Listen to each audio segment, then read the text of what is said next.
Hi friends, welcome to சிட்டியை சமையல். இன்றைக்கி பிரேக்ஃபாஸ்ட் தட்டு இட்லி தான் எப்படி செய்யுதுன்னு பார்க்க போகிறோம். வீடியோவை ஸ்கிப் பண்ணாமல் பாருங்கள். ஃபஸ்ட் டைமாக நம்ம சேனலை பார்க்குறவங்க மறக்காமல் சப்ஸ்கிரைப் பண்ணிடுங்க, பெல் பட்டனையும் கிளிக் பண்ணிடுங்க. வாங்க எப்படி செய்யுதுன்னு பார்க்கலாம்.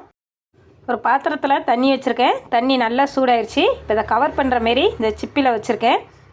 இந்த சிப்பிலுக்கு மேலே கரெக்டாக செட் ஆகிற மாரி சின்ன தட்டு வச்சிடலாம்.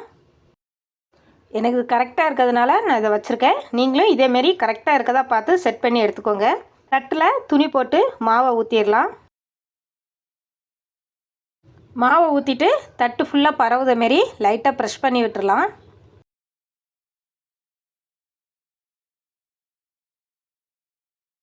இந்தமாரி தட்டு ஃபுல்லாக வர மாரி மாவை ஊற்றிடலாம். இப்போ மாவை வேக வச்சிடலாம். தண்ணி நல்லா கொதி வந்துருச்சு. இட்லி வேகிறதுக்கு ரொம்ப டைம் எடுக்காது. ஒரு 3-4 நிமிஷத்தில் ரெடி ஆயிரும். மூடி வச்சு ஒரு 4 நிமிஷம் கழித்து ஓப்பன் பண்ணிடலாம்.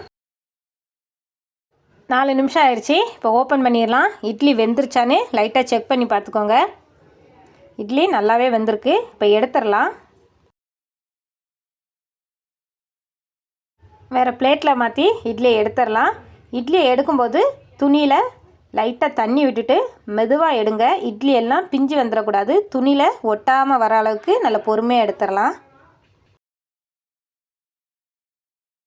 ஒரே மாதிரி டிஃபன் பண்ணும்போது குழந்தைங்க கூட விரும்பி சாப்பிட மாட்டாங்க. இந்தமாரி கொஞ்சம் டிஃப்ரெண்ட்டாக பண்ணி கொடுக்கும்போது குழந்தைங்கள்லாம் ரொம்ப லைக் பண்ணி சாப்பிடுவாங்க. இட்லி நல்லா சாஃப்டாக பஞ்சு போல் வந்திருக்கு. இன்னொரு தட்டு இட்லி கூட ஊற்றிடலாம்.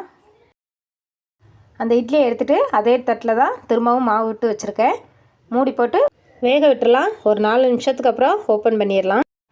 இட்லி 4 நிமிஷம் ஆயிடுச்சு. இப்போ எடுத்துடலாம். இட்லி பாருங்கள் எவ்வளோ சாஃப்டாக பஞ்சு போல் இருக்குன்னு. செம்ம டேஸ்ட்டாக இருக்கும். நான் ஒரு இட்லியில் மட்டும் உங்களுக்கு ரெடி பண்ணி காமிக்கிறேன். நான் நல்லெண்ணெய் தான் விட்டுருக்கேன். உங்களுக்கு தேவைன்னா நெய் கூட விட்டுக்கோங்க. நல்லெண்ணெய் விட்டு எவ்வளோ எண்ணெய் தேவையோ அவ்வளோ எண்ணெய் விட்டு பொடி எந்த அளவுக்கு தேவையோ அந்த அளவுக்கு மேலே ஃபுல்லாக தூவிடலாம்.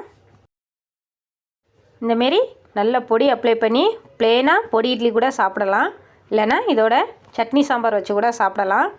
நான் கார சட்னியும் சாம்பாரும் வச்சுருக்கேன். செம்ம டேஸ்ட்டாக இருக்கும். கண்டிப்பாக ட்ரை பண்ணி பாருங்கள். ரொம்ப டிஃப்ரெண்ட்டாக குழந்தைங்களுக்கு இந்தமாரி கொடுக்கும்போது ரொம்ப லைக் பண்ணி சாப்பிடுவாங்க. ஓகே ஃப்ரெண்ட்ஸ், இதோட இந்த வீடியோ முடியுது. இந்த வீடியோ உங்களுக்கு பிடிக்குன்னு நினைக்கிறேன். பிடிச்சிருந்தா சிட்டியை சமையல் சேனலுக்கு சப்ஸ்கிரைப் பண்ணுங்கள், லைக் பண்ணுங்கள், ஷேர் பண்ணுங்கள். மறக்காமல் பெல் பட்டனை கிளிக் பண்ணுங்கள். தட்டு இட்லி செம்மையாக வந்திருக்கு. ரொம்பவே சாஃப்டாக இருந்தது. பொடி கார சட்னி சாம்பாரோடு சாப்பிடும்போது டேஸ்ட்டு வேறு லெவலாக இருந்தது. கண்டிப்பாக ட்ரை பண்ணி பாருங்கள். உங்கள் வீட்டில் எல்லாருக்குமே ரொம்ப பிடிக்கும். ஓகே ஃப்ரெண்ட்ஸ், இன்னொரு ரெசிபியோட அடுத்த வீடியோவில் பார்க்கலாம். பனைமரம் வளர்ப்போம், நிலத்தடி நீரை பெருக்குவோம்.